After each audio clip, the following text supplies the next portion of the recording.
D&D Dungeon Masters of Reddit, what is the most useless magical item you've ever given your party, and how did they use it? We were playing through a pre-made campaign. At one point, the players retrieve magical artifact, which turns out to be an orb of controlled dragons. It does exactly what you would expect. In theory, it could have been very useful, except no dragons were showing up in the campaign, so it was basically useless. It did, however, lead to a running gag, where our most paranoid player kept attempting to control dragon random NPCs to see if they were secretly dragons in disguise. Running gags are the best though.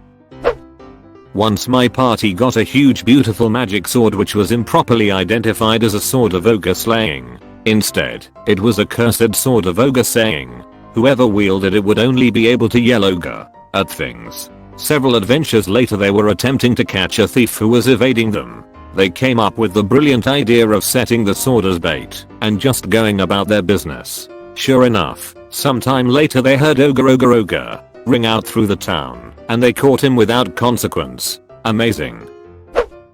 Gave my party a sash of swimming, sea, retextured aquatic cummerbund. They put it on the donkey pulling their wagon and promptly forgot about it. I haven't though. 2 years later, I haven't. Haha, still waiting on the moment that the donkey will be the only one to survive the flood. XD.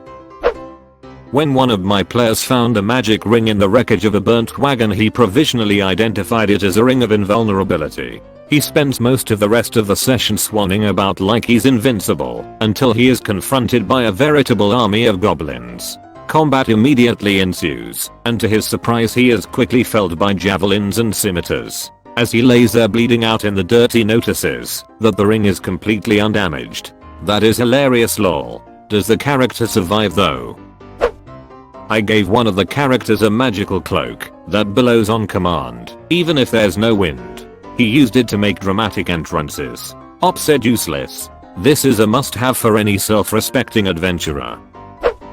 An orb that states the closest magical item to it. It always states itself. The list of lists that don't contain themselves.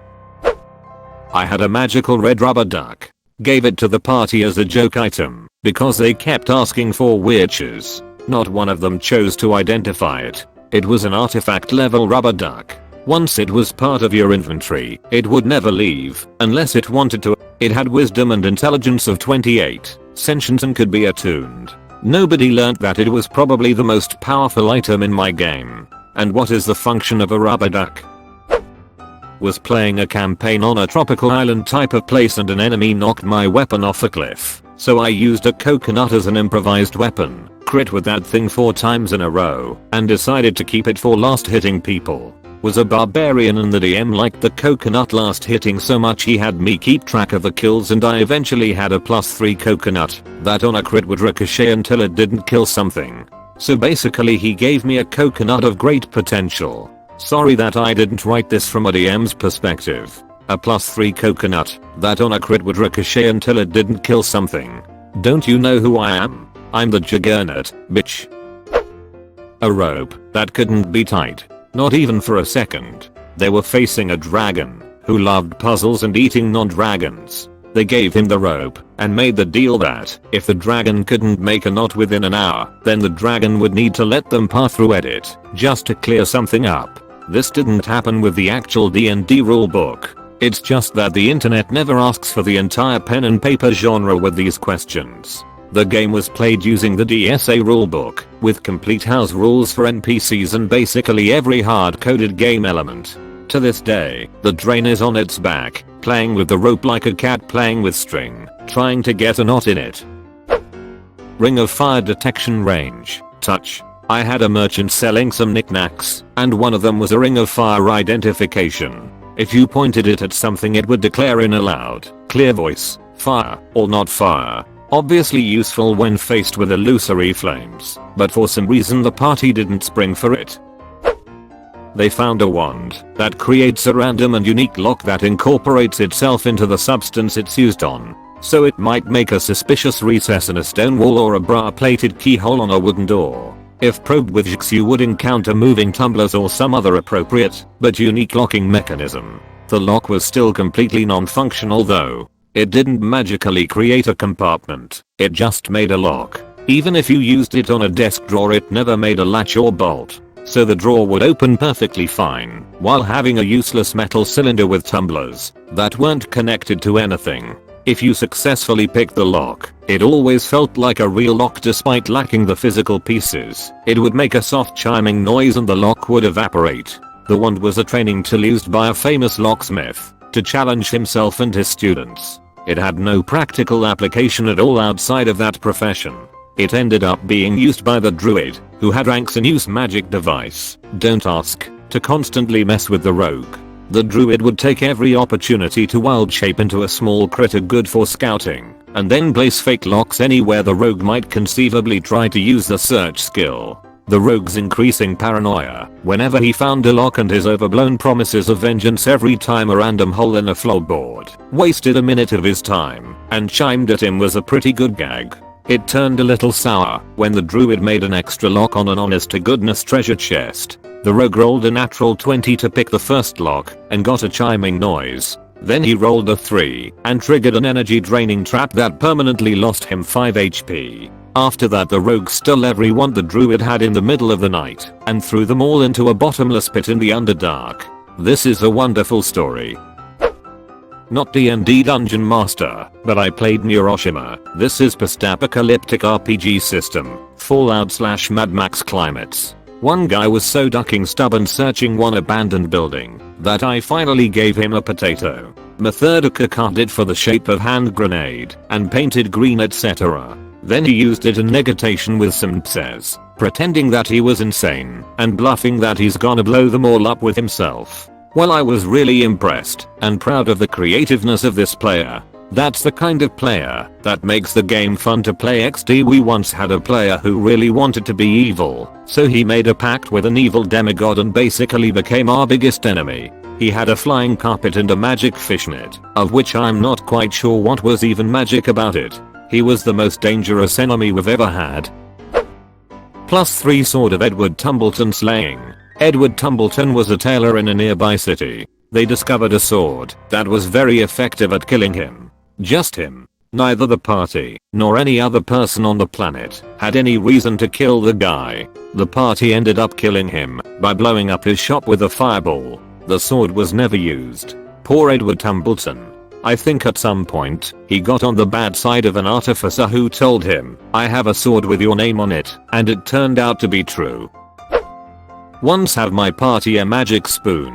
It emitted a terrible aura of dark illusion magic and merely holding it filled layers with a sense of dread from its sheer chaotic energy. Its in-game abilities. It worked like a fork instead of a spoon. Arcane Spork of +5 anxiety. In a game I'm in currently, our DM gave us a flask of endless water. It can produce water in a trickle, a flood, or deluge that shoots 30 gallons of water in one turn. Our cleric has just fallen from a bridge over a chasm, and through clever bullshitting our sorcerer has managed to catch the falling cleric with a web spell. As we are all racking our brains to figure out a way to save them, our cleric pulls out the flask and uses a water cannon mode to propel herself back onto the bridge using the web strands as a fulcrum. Goddamn nerds. My infamous Horn of Resounding Quacks was a hit. Summoned any duck within a half-mile radius of the person using it. The party never went hungry after that. Edit. For clarification, it was indeed a call to any and all ducks within the half-mile radius, but it wasn't a matter of instant teleportation. The ducks have to travel, but do so willingly, answering the call of the horn. Poor ducks XD. If you're an evil DM, you can get them used to it, so they never bring food anymore, and then put them in a duckless place. Have fun starving, boys XD. Not a DM, but a player with cheeky DMs. The Rock of Gravity Detection. It's literally just a stone you hold up and let go of. If it falls, congratulations, you've detected gravity. Will give a false positive under acceleration and a false negative in free fall. P.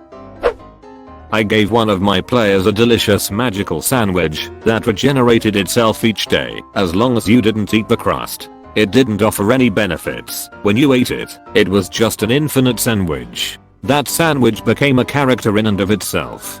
The amount of time that was spent talking about the sandwich, its contents, the flavor, etc. was crazy. Every player described how their character would ogle the sandwich whenever it was brought out. That character is gone for now, but she kept that sandwich right up until retirement. She spends her time in Candlekeep Library, devouring knowledge and also the sandwich. Wait. As long as you don't eat the crust. What if you cut it in half and separated the two halves? Would each half regenerate a whole sandwich as long as there were no bites taken out of it? Edit. Spelling. Not me as a DM, but early in 3E days my friend's older brother was doing a game for my friends, my sister and me. One of the items we got was rolled on the random table was a gust of wind fan. It was exactly what it sounds like. Wave it, creates a powerful enough gust of wind to propel a boat and possibly rips itself to tatters. Threw it in the pack and forgot about it. A few sessions later we're defending a town from waves of invaders. The final boss is a cyclops or an eton or something.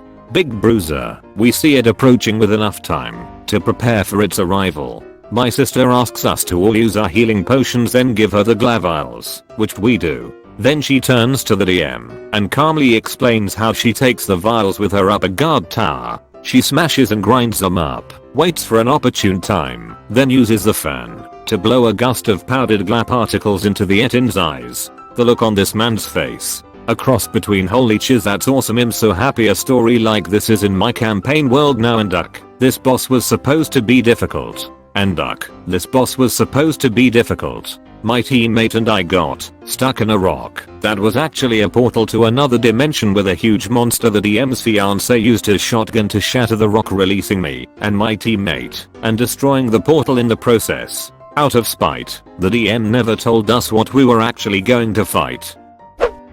We were playing a campaign with custom items we all put in. They were reasonable, and someone put in a star that, whenever someone used it, it turned the user into a potato. They could still move and turn themselves back, but that was about it. So we were in a dungeon that was rather small. Our 6-foot barbarian was angry that he had a debuff, but there was a small slit in the wall that I hid an item behind and our magic man went poof and rolled into the slit and got a key for a chest at the end of the dungeon.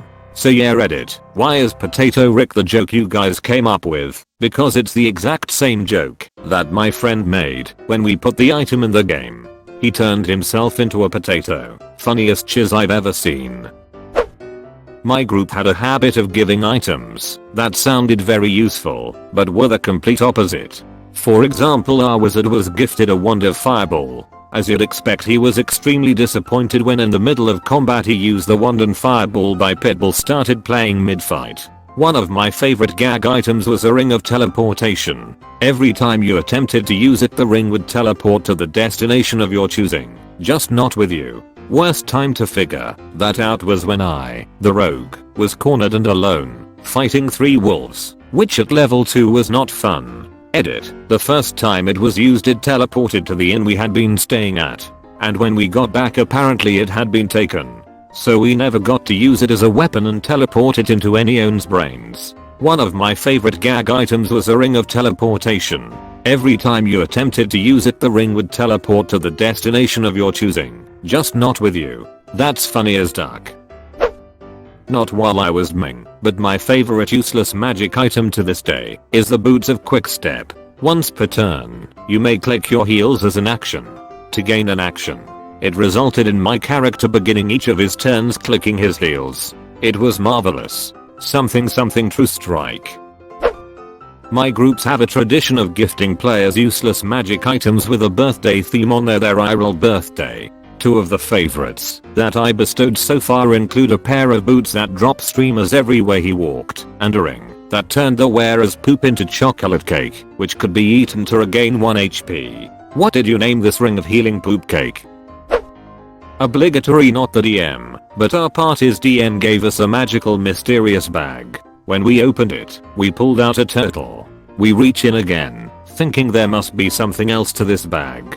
We pull out a rabbit. Still thinking there must be something else, something more meaningful to this item. We reach in again and pull out a 9 feet tall deer. It really was just a backpack that lets you pull out random animals. My bard proceeds to use speak with animals, then charms the deer to let us ride him. We named him Preston, and he's been our ridiculously massive means of transportation ever since. So basically a bag of tricks, then summons random animals. Some of them useful, some of them less so. One of my one-shot campaigns had all players at 8th level, so I wanted to give them magical items, but not too opus. So one of my monk players wanted a decanter of endless water, so I changed it to a homebrew version, where it didn't do the stream, fountain, or geyser things, but instead it would pour endless alcoholic beverages. He could make the decanter fill with mojitos or margaritas or a Heineken, whatever, but only to get drunk. I thought it was harmless and fine, until I realized he selected the way of the drunken master, and got drunk on command anywhere and everywhere. It was quite fun. I'm writing a new one-shot and I might take some ideas from this post too. A DM once gave our party a mortar and pestle that let us grind out spices in fairly large quantities. We were supposed to use it as a hook to get involved with an army. It would have let the cooks keep the soldiers happy and put us in the good graces of a local lord. Instead we wound up completely abandoning that quest line, setting up a spice shop, and went into business. It was supposed to be a one-off adventure, but we had a great DM, and it turned into the best long-term campaign I've ever played. It had court intrigue, alienation attempts, war, curses, everything you could want. It ended when we all went our separate ways at the end of high school, with one of my business partners, human, dying of old age, another, elven, selling his shares of the business to the dead one's heirs to retire, and my gnome faking his own death and leaving town to avoid a jealous husband, literally riding off into the sunset on a flying merchant ship. So a friend told me a story of his one time that fits the bill, I think. At some point in a homebrew game, the party gets their hands on a wand of magic farts. Point and fart, literally. They used it to sneak around quite effectively, for a while. Then they had to deal with a cult with a secret mountain idiot. Traveled through a cave system until they reached the antechamber with 4 lit braziers around the altar. My friend, a wizard, uses the wand until he rolls a 1. The wand then springs a leak, spraying methane and slowly filling the chamber. Everyone bolts out as the wizard runs around the room, before chucking the wand at the altar and following suit. They get out just in time to seal the entrance and blow off the top of the mountain. Literally, they were blinded and deafened for 3 turns each. So wait, did the wand emit farts? Or cause a target to fart? I gave my players an alchemy jug. Aided they had it for most of the campaign and mostly forgot about it apart from the odd joke, but when building to the end they used it to torture my main villain. They'd captured him, but he'd already enacted his villainous plot. To find out what it was and how to stop him, they used the jug to pour mayonnaise down his throat until he agreed to talk. That gave them advantage on the intimidation check they had to carry out, which they succeeded on. So mayonnaise is an instrument of torture. A modified version of the 5e wind fan that only works once a day and immediately looks tattered after use. So you can never use it multiple times, but it only works once every 24 hours. Now it sounds like a not bad magical item, but the only times it's ever been used is to show people what it does. NPC, hey what's this fan do? / player grins / I'll show you. Useless gust of wind noises / it happened 5 times and then it got sold off to the underground scrapper they were working for. LMAO.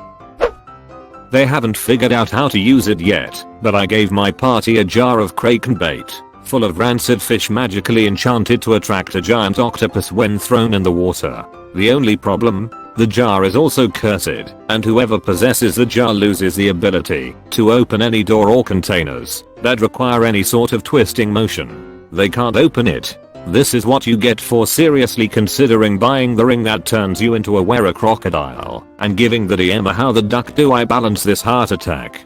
And the best part? They never stop to ask if the jar is even a twist top. It's not. They just stormed they couldn't open it. Haha, the ancient, is there a handle on the door? No. Is there a lock on the door? No. Okay. So we can't go in. Or you just push the door. Not completely useless, but a weird chain of effects nonetheless. So this is Pathfinder. I joined the campaign in progress as a dwarven ranger with a hit list and the social skills of a block of wood. The party included a halfling rogue whose impromptu resurrection made him an unwilling tool of Serenry, a paladin of Serenry with a penchant for moral loopholes, an impulsive sorcerer who is probably the best example of chaotic neutral I've ever seen. When I say he's CN, I mean it. At one point he attempted to recruit a band of adventurers to help us fight an army of demons. He immediately gave a rousing speech at the local tavern establishment of the Drunken God, leading to a chain of events that ended with a riot, 2 sunken ships, and an accidental guard kidnapping. So anyway, long story short, we are out in the wilderness hunting down his long lost father who is being dragged through the wilderness by a Dullahan servant of the Dark Lord who is using some bad mojo to bring back undead dragons. I track the Dullahan, and we sneak up on the camp in the middle of this freezing cold wilderness. We start prepping ourselves and Ned, the CN sorcerer, pulls out the mask of the skull. For the stid, it's skull mask that can fly off and eat an enemy's face. A Dullahan, on the other hand, has no actual head, instead relying on stolen head strapped to his chest. The table all groan at the mere mention of the mask. People exasperatedly tell him not to use the mask. He ignores them and puts it on. Brown, our less than moral paladin finally pipes up. You know what? Duck it. I use detect evil silence. The DM and Ned exchange looks. Then he gently shuts his DM book, folds his hands, and takes a breath. You detect evil, we all stop confused. UHH. What? Ned throws his hands up. Look, guys, I can explain. You remember that staff that we found a few weeks into the campaign that was hungry for blood and I kept feeding it? Okay, so it turns out that was a ritual to switch places with the being imprisoned inside. My name is actually Elfast. I'm a 1000-year-old elf sorcerer who was imprisoned by the Dark Lord before his turn to evil. My imprisonment has driven me quite evil. Chaos ensues. Brown is trying to find a way to not kill him and still keep his oath. Nyx, the rogue, is nervously picking at one of her many daggers, and I'm standing there with my magic automatic crossbow and giant wolf trying to figure out what the hell is going on. As it turns out, I never actually met Ned. The entire time we were adventuring together, Ned was trapped in the staff. It was an awkward introduction after everything was sorted out, and now Ned and Elfast tend to swap places randomly while forgetting to tell us, though both are so chaotic it's pretty hard for us to tell.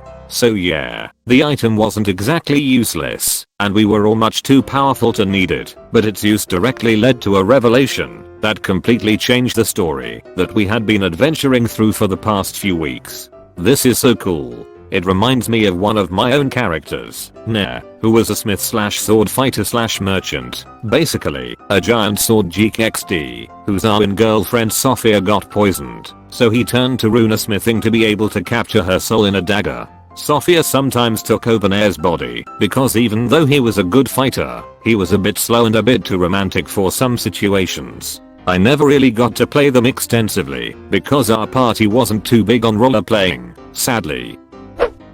A ring of invisibility. Except by reading the fine print you understand that the ring itself turns invisible when you put it on and nothing else. They eventually sold it as a novelty to a traveling merchant. Well, it is a cute little gadget if you're into that stuff XD.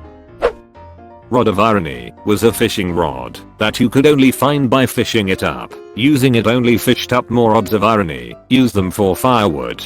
I'd become a traveling fishing rod salesman.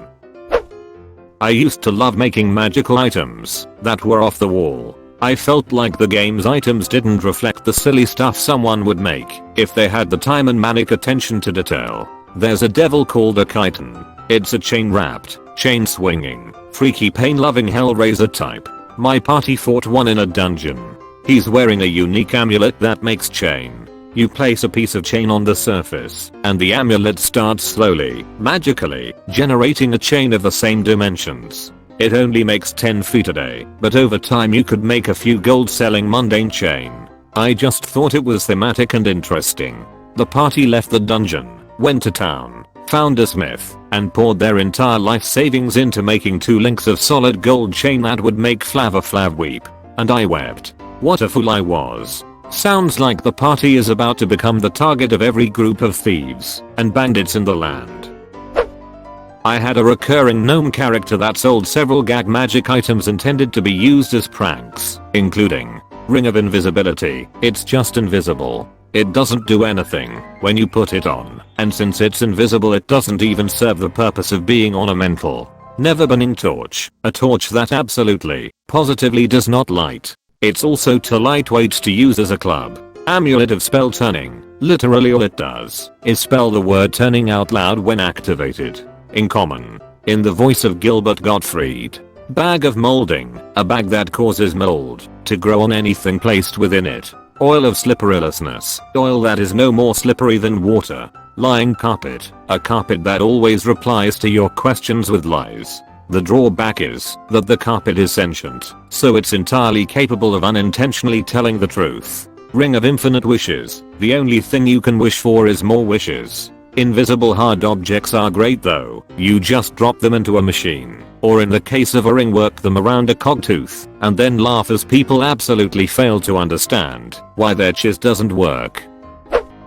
In my last campaign my player got a hammer that shoots confetti and makes a party blow a sound on crits. A dramatic moment happened where he had to put his pet owlbear down, as it was morphing into a monstrosity because of the BBEG. Because the creature was on the ground morphing he auto-crit. The beast lies there, writhing in pain trying to hold on to its own self for as long as possible. You lift your hammer solemnly in the air, feeling the weight of not only the weapon, but the situation. As you bring it down, you feel the flesh give as the skull has been pulverized from the transformation. The sound of teeth clacks against the ground echoing in the room around you. The party looks at the ground and a moment of silence consumes you all. Theo. This is truly wonderful. Not the DM, but the guy who used the item. I got a corncob pipe that made bubbles. Seriously, that's it. Just bubbles. They didn't put people to sleep. They didn't explode under flames. Nothing. Maybe it would make someone's eyes burn if they rubbed it in.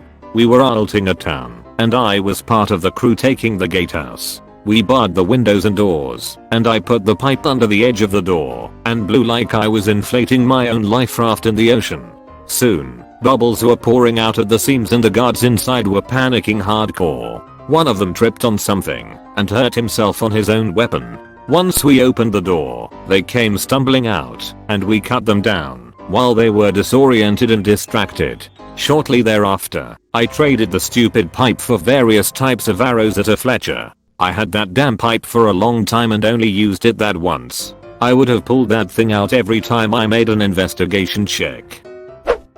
It was a full rusty dagger. However, when you touched it, you became obsessed with it. It wasn't a good weapon. It didn't do anything other than make you obsess over it. First person touched it, pulled them into another room, told them the rules of the curse. By the end of the session 3/5 were obsessing over holding this dagger. The other 2 were incredibly intrigued and scared by it. Almost tore the group apart. Man, if they found a way to break the obsession, that item would be god tier for bartering. This endgame artifact is 10,000 gold. Well, trade you this dagger for it. What? That's just a rusty old dagger. Now it's special. Here, hold it. You'll see what I mean. It wasn't D&D, and I wasn't the DM, but in one Vampire Requiem game, our party once destabilized the entire hierarchy of vampirates in the Caribbean with a jar of cursed peaches. It was enchanted to refill itself, and if the unfortunate individual who ate the peaches failed a fortitude save, it did a few lethal damage to their insides, and they chiz blood. We filled a crate, maneuvered it onto a rival's ship, and claimed it was from a different rival. Full-scale war may or may not have ensued. Don't vampires need to spend viti to eat normal food in VTR? Why did they eat the peaches? In episode 1 of Sweseo Abridged series, they made a joke about a pebble that was able to smite pigs. I decided to give my party the stone and made it only effective against pig-like creatures. No orc was safe. My god. I've discovered the most powerful weapon in the game. The mithril pebble of pig smiting. For you see, long ago, this pebble was forged in the fiery pits of Tartarus by the grand blacksmith of Lucifer himself in a time before the world began. And thus, Mardoza, guardian of the pebble, fell to his knees and parted from this world, leaving behind the mighty weapon. for he knew that one day its power would be required once more. Are you done? Yes. But Thelagas I off the Pebble Liveson. They were trapped in a pit with no way out until they found this old scabbard that every time you drew the dagger out and let go of it, another one appeared, sheathed. So they started filling the pit with daggers while lying on shields and eventually got out. Then those dastards crashed the local economy. In the future you can prevent this by saying the metal burns unnaturally when anyone tries to smelt it. Small economies don't break when someone tries to sell 10,000 daggers. They might take 100 for a copper each, but then they'll tell you to take the rest of your wares and move along. Arrest the party for illegal dumping if they try to leave excess daggers behind. My DM sold as a town merchant of magical items sold me a battery ram the size of a pencil and would instantly enlarge to a battery ram requiring 6 people to use it. I never once used it as a battery ram. Playing a character with my strength maximum I would throw it as a pencil and use the command word to basically use it as a rocket on enemies. Battery ram. A few odds and ends. A can of dehydrated water, just an empty can. A wand of kindling, just a stick to burn. A scroll of raised dead that makes a dead body float 6 inches off the ground. Ring of invisibility that turns only the ring invisible on use. Wand of raised dead could be useful if you need to cross dangerous terrain. Just surf on a dead body. A trinket that can excavate a 15 FTX 15 foot section of earth down to a depth of 5 feet. Turns out, I had also given them at some point prior a trinket that fills roughly the same volume with water. Also turns out that water can be frozen. Surprising how many problems can be solved with various permutations of the applications of those 3. For starters, anything under 5 feet tall can be suffocated if the person with the ability to freeze declares their cast as a reaction to the water being created in the pit. Anything around about 6 feet tall just gets its head kicked in while it's frozen in place. Fire as a hazard? Forget it. Spike pits? No. Traps? Pressure plates? Combat on stairs? Nope. Anything that allows line of sight into an otherwise enclosed space? Yeah, everything inside is drowned now. Need an attack of opportunity? Make everything in front of you fall 5 feet into that hole you just materialized and cast a saving throw. Think before you give non-combat tools to players. They can and absolutely will use them to break everything around them.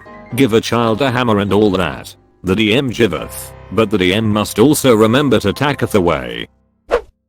My DM gave my character a glove that when the word bravo is said it emits the sound of applause. My friend's character used it to intentionally blow our cover infiltrating an enemy stronghold because he wanted to fight something. That is kind of sad. Epic, but sad. I once gave someone a +3 teddy bear. Never figured out what it did since the group broke up soon after. AHW that's sad. On what did it give a +3? DM had this caduceus staff that was being protected by a 9th level spell with an engraving that said Vitus on it. Using it conjured up a couple lemons once a day. When life gives you lemons. We made lemonade and that was it. Belt of teleportation that only transported the belt and the pants of the wearer to an unoccupied location within 60 feet of the user. I put it in as a gag, but the players started using it to startle opponents by teleporting pants just above them. The shenanigans increased when they discovered the belt also teleported whatever was in the pants pockets. Oh, that sounds actually useful if you put something explosive also in the pockets or some kind of powder. For once, I'm sat on the other side of the screen on this.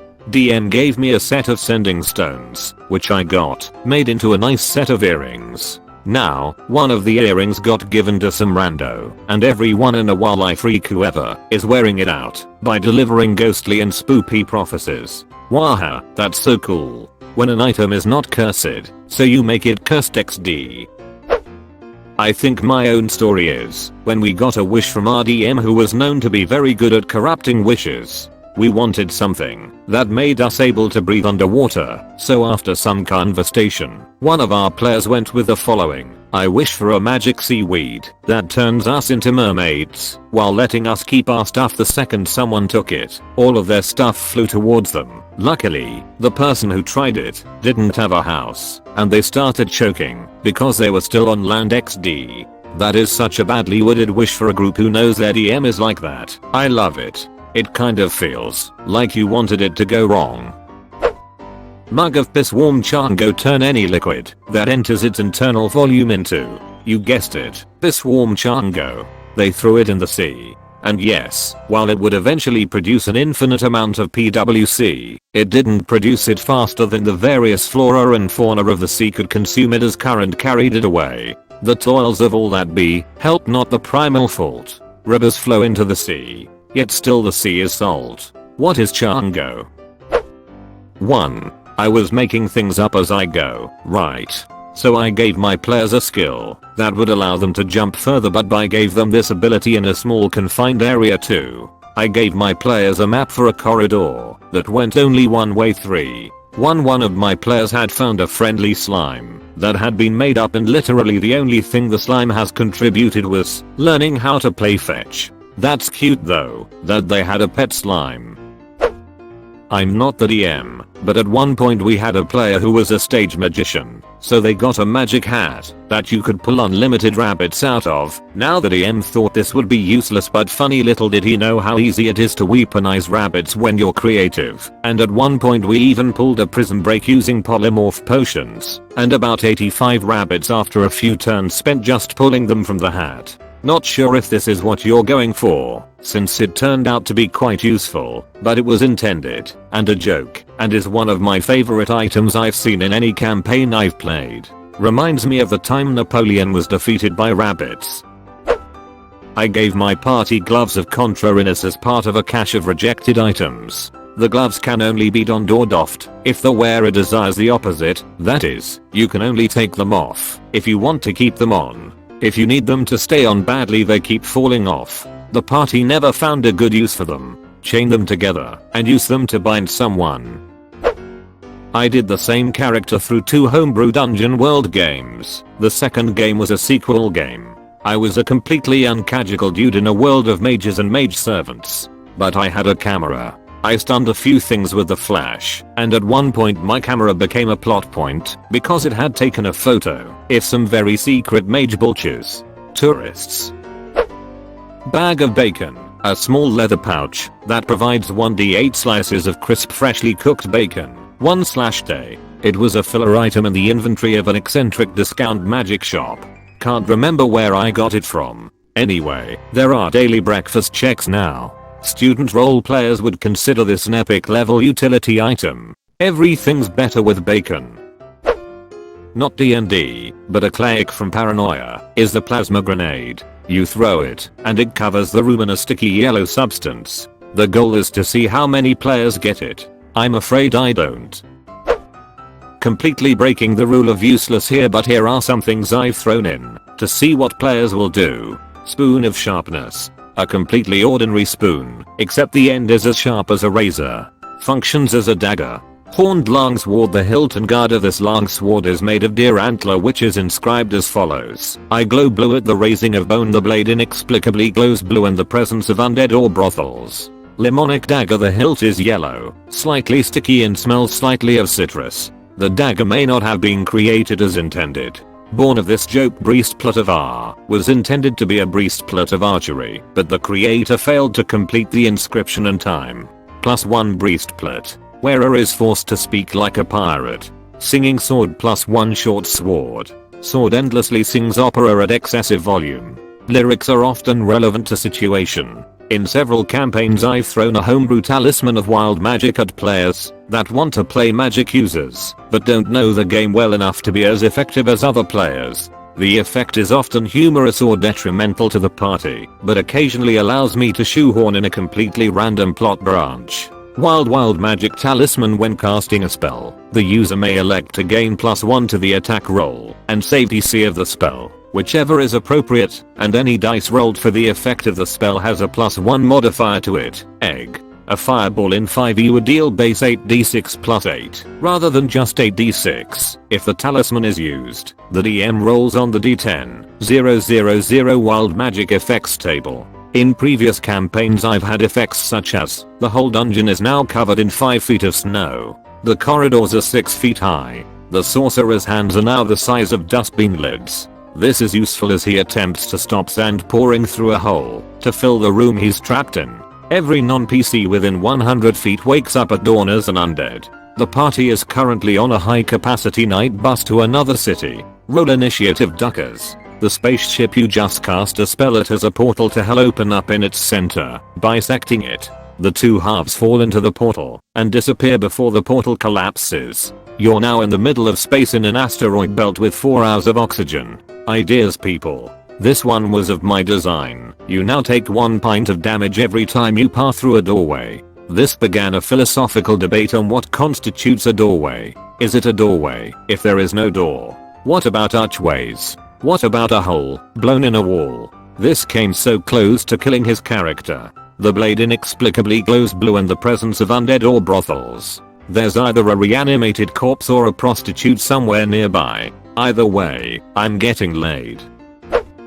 One of my players found a broken drift globe in an old wizard's tower. It's basically a small globe that when activated floats after the players, giving off light. It's broken, so it flickers a little, but hey, light is light. They immediately paid to change its command word to pseudo activate sun, painted a Groucho Marx face on it, and bemused whether or not they could make it into a sentient magic item.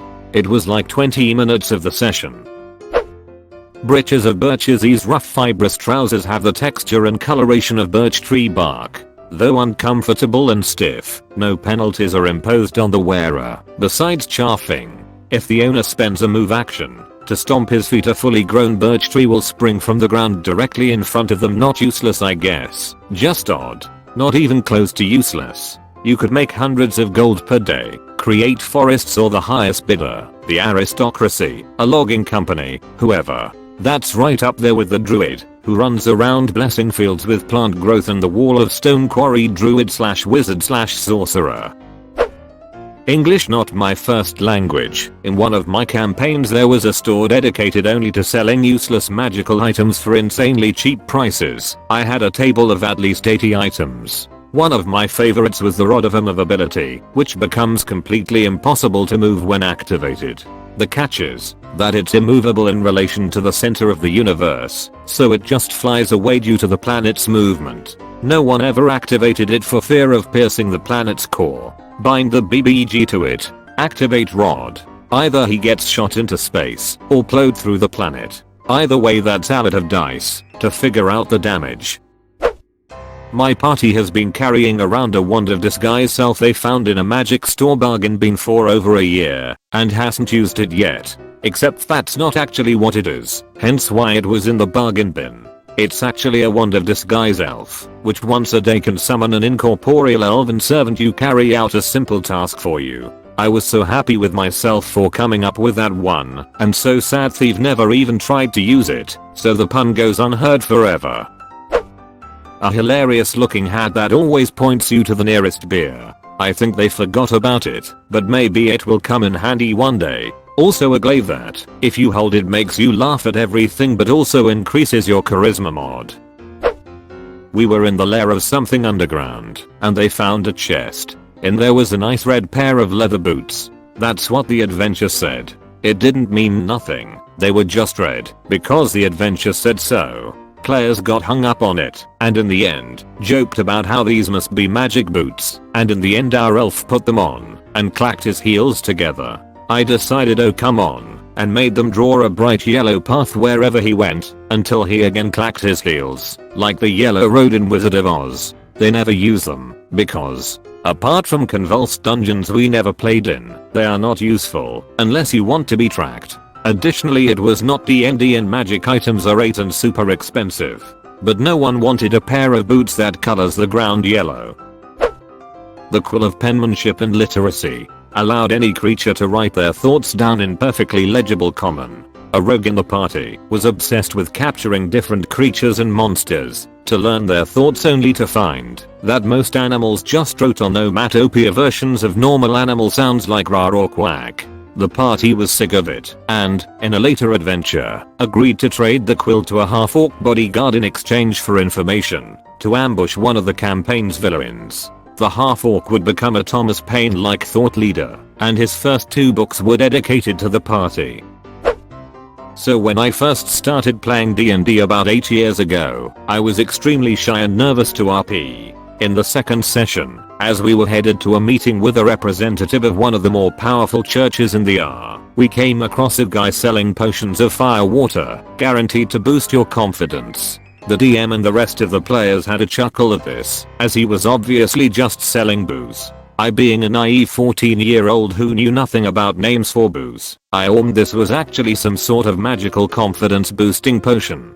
Fast forward to the meeting. It's not going well. I'm really nervous for real, so decide to drink one of those potions mid-meeting. The DM tells me yay, I definitely feel more confident. After a few minutes he says, actually, could you slut your words a bit more?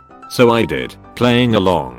After the meeting ended, he had me roll a constitution check, and when I failed he described how I was having a hard time walking straight, and my vision was getting funny, and it finally clicks, hang on, am I just drunk? Cue the whole table bursting into laughter, not having realized I had no idea what fire water meant, and thinking I was just really into committing to this bit. Quite a fond memory of a very misinformative potion stealer. Actually, could you slut your words a bit more? Seems a little inappropriate for a 14-year-old. A sword that glows in the presence of one specific goblin, who was already dead, and duck that goblin in particular. One of my players is a cleric of dreams, and I gave her a magical sleeping mask that, if put on a sleeping person, will indefinitely sustain their sleep with incredibly vivid nightmares of their future death. Another one of my players is an Asuma who has prophetic dreams. When my players were traveling between 2 cities, they encountered a man who claimed to be a guide. He said he knew the secrets to safe travels, and he played a magic banjo. My players were immediately suspicious of him, but they decided to go along with him. Over the next few days of travel, the elf ranger caught him doing several strange things in the middle of the night, poking around their belongings. But each time he had some excuse to save his hide, until, a night before they arrived at their destination, he went poking around the dream cleric's backpack and pulled out the mask. She woke up, looked him in the eyes, and then nodded and pretended to go back to sleep. As he crept up to the sleeping Asuma, the elf came out of her trance and stopped him from putting the mask on the prophet. They fought and killed him, of course. But they didn't fully trust the dream cleric after that. What was the cleric's motivation? Our GM gave to us an item which was the head of an ancient goblin king. This severed head had the power to give good advices to us, but they were completely unrelated to the question.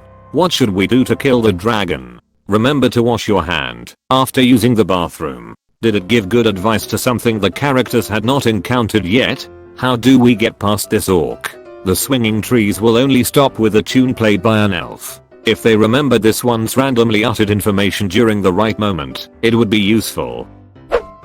Qual's feather token. Tree. This item is a one-time use feather that turns into a tree when the command word is spoken. We all laughed about how useless it was, and the rogue nonchalantly offered to hold on to it. Several sessions later everyone had forgotten about it. The rogue randomly brings up birds in conversation. After an abundance of avian allegories, all adventure abated.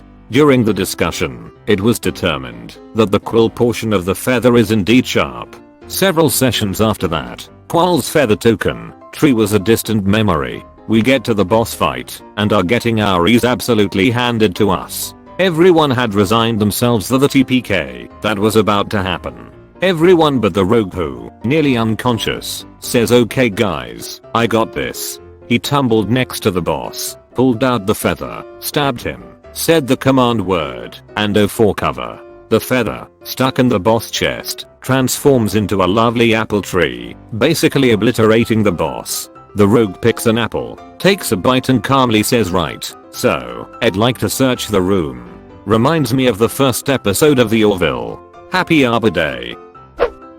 A magic shield which can cast Spare the Dying, but only if you shield bash the person.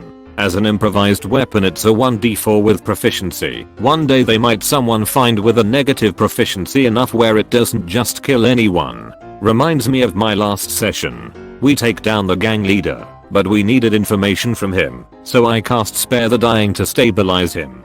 Gang leader claims he knows nothing. Our tough guy tries to intimidate him and slaps him. DM sighs and says, roll attack. Tough guy hits and rolls 6 damage. Gang leader pees out again. I roll my eyes and then cast Cure Wounds so that we can start the interrogation again. A potion of making it look like everything's on fire. This is fine. I wasn't the DM, but the DM of one of my favorite campaigns I've ever played gave me an item called the Book of Misspells. As you would expect, it was a book of various level spells that I could use without any restrictions other than I could only use them once a day. However, every spell was not what was actually written in the book. For example, the extremely powerful witch spell actually turned out to be Wash. I first found the book calling out to my sorcerer character from deep in a forest, and one of my companions followed me in to make sure I stayed safe. When I found the book, it exuded magical energy, but the cover had no name written on it. I tried the message spell on my companion next to me to be safe. He stared at me uncomfortably as he was given a manage instead. Years ago players found an item named Temporal Boots. When you walk with them, there is 1% chance per round that you time travel 1 minute in the past. The description sums it. I have a really new group of players who don't understand what a trinket is. Long story short, they wander into a purple junk shop and our tabaxi finds a mechanical spider that only moves when you stop looking at it.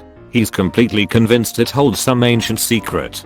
That reminds me of the one thing my group still has. They went into a shop that was run by a slightly crazy gnome with a ton of inventions. Lots of good stuff in there, and it was all really expensive. But there was this one thing, a mechanical chicken, and it cost 10 GP. The shopkeeper wouldn't tell them what it did and kept trying to talk them out of buying it. They bought it anyway and have been trying to identify the secret of this thing for a little while now. The secret? It's the first thing the gnome ever made.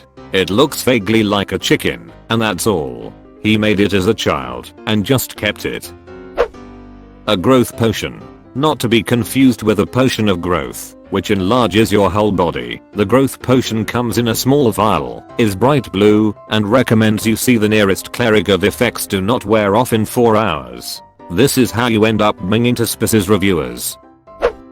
Not the DM, but the player. Early in a Pathfinder campaign, we came across a robe of bones. Our GM loves to monkey paw items, so when he told us this robe had skeletons printed on it, and if we peeled them off, we'd summon skeleton warriors, we were skeptical they'd definitely fight on our side. Anyway, we were level 3 at the time, so the skeleton warriors were going to be summoned at level 3. As a druid, I was the party's designated summoner, and the robe was given to me. Flash forward several real life months, and we're in a battle at level 16. I decide to finally summon those skeletons for the first time.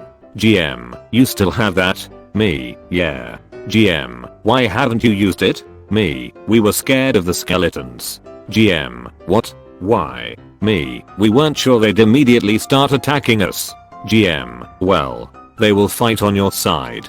But why are you using it now? They're summoned at level 3. You're fighting level 16 enemies now. Me, because at level 16, I'm not scared of them hitting me. As the fight progresses, our GM is mostly ignoring Boney and Skells because they can only deal about 1/4 the damage our party can. Skells gets killed in collateral splash damage, though, but Boney keeps hanging on. I'm rolling super luckily on his turn. He never misses an attack. He's only doing about 1 to 5 damage, but he just can't seem to miss. He ends up getting a kill, helps flank enemies for our melee fighters, and survives the whole battle. 13 levels past his prime. Finally, my time to shine. So in D&D 5e, the bag of beans is a pretty useless item in most cases, with the effects ranging from pointless to mildly beneficial to harmful to even more harmful, but with a shot at great loot. The way it works is you take a bean from the bag, plant it, and the DM rolls for a result. In the campaign I'm currently running and making posts about because it's awesome, the paladin tried to get church to donate funds for some relief efforts after a town had been suffering from demon invasions. Unfortunately, because of internal politics, he couldn't get the funding. One of the families who had lost their daughter were thankful to Paladin for turning back the demons, so they gave him a bag of beans. They said they got swindled from a blind merchant and had no use for them as they were too afraid to meddle in high arcane. The Paladin went ahead and planted one in the fields to see what would happen.